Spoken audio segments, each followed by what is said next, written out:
స్వామి గురుదేవ, స్వధర్మము పరధర్మము అంటే ఏంటి? స్వధర్మము పరధర్మము అంటారు స్వామి. అది ఎలా? స్వధర్మం అంటే ఏంది, పరధర్మం అంటే ఏంది అని మీరు ప్రశ్నించినారు మాత.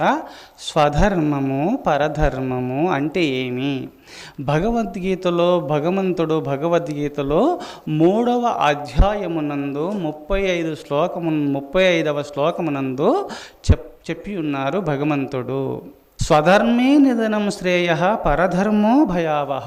శ్రేయాన్ స్వధర్మో విగుణః పరధర్మాత్ స్వనుష్ఠితాత్. స్వధర్మే నిధనం శ్రేయ పరధర్మో భయావహ. స్వధర్మము మేలు, పరధర్మము భయంకరమైంది. అర్జున, పరధర్మమును చేయబోకు, స్వధర్మమునే పాటించము.